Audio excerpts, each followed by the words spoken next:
ஆன்மீக நண்பர்கள் அனைவருக்கும் வணக்கம். நம்மளுடைய வீட்டில் பாசிட்டிவ் எனர்ஜியை அதிகரிக்க செய்கிற இடங்களில் முக்கியமான ஒன்று பூஜை அறை. வீட்டில் எப்போவுமே தெய்வீகத்தன்மையும் நேர்மறை ஆற்றலும் நிறைந்திருக்க பூஜை அறையை எப்படி வச்சுருக்குறோம் அப்படிங்கிறது ரொம்ப முக்கியமான ஒன்று.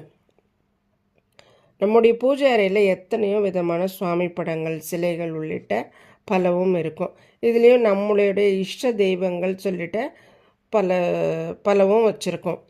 ஆனால் சுவாமி படங்களை தாண்டி பூஜை அறையில் கண்டிப்பாக இருக்க வேண்டிய பொருட்கள், வழிபடும் முறைகள் அப்படின்னு சில விஷயம் இருக்குது. இதை தினசரி நம்முடைய வழிபாட்டில் மேற்கொண்டால் நன்மைகள் பெருகுவதோட தெய்வத்தின் அருள் எப்போவுமே நிறைஞ்சிருக்கும். இப்போ மகாலட்சுமியோட அருளை பெற்றுத்தரும் பொருட்கள் விவரம் பார்க்கலாம். வீட்டில் மகாலட்சுமியோட அருட்கடாட்சம் நிறைஞ்சிருக்க வேணும் அப்படின்னா பூஜை அறையில் கண்டிப்பாக மகாலட்சுமி வாசம் செய்யப்படுவதாக சொல்லப்படும் பொருட்களில் ஒன்றான கண்ணாடியை அவசியம் வச்சுருக்கணும்.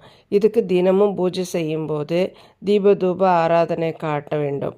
இந்த கண்ணாடியில் தெய்வத்தோட உருவமும், அமாவாசை போன்ற நாட்களில் நம்மளுடைய வீட்டிற்கு வர முன்னோர்களின் உருவமும் பிரதிபலிப்பதால் அவர்களின் அருளும் ஆசையும் அந்த வீட்டில் நிலச்சிருக்கும்.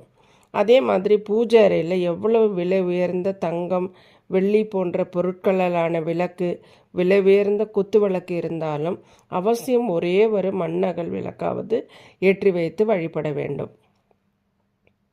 வீட்டில் உள்ள தெய்வ சிலைகள், படங்களுக்கு பூஜை செய்யும்போது வெறும் விளக்கேற்றி வைத்து மட்டும் பூஜை செய்யக்கூடாது.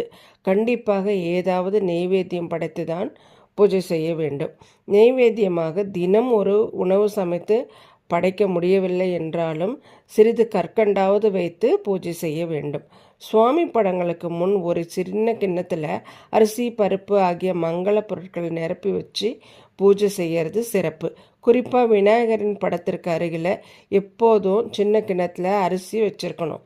இதனால் வீட்டில் அரிசி உணவு பற்றாக்குறையும் வறுமையும் ஏற்படாமல் இருக்கும். பூஜை செய்யும்போது கண்டிப்பாக இருக்க வேண்டிய மற்றொரு பொருள் தண்ணீர் ஆகும். தண்ணீர் இல்லாமல் ஒருபோதும் பூஜை செய்யக்கூடாது. பூஜை அறையில் எப்போதும் பஞ்ச பாத்திரத்தை காலியாக வைக்கக்கூடாது. அதில் கொஞ்சம் தண்ணீரும் 1-2 துளசியும் போட்டு வைக்கணும். இல்லையா ஒரு மலராவது போட்டு தான் வைக்க வேண்டும். இப்படி செய்யும்போது மகாலட்சுமியின் அருள் கடாட்சம் எப்போவுமே அந்த வீட்டில் நிலச்சி இருக்கும். நன்றி. வாழ்க வளமுடன்.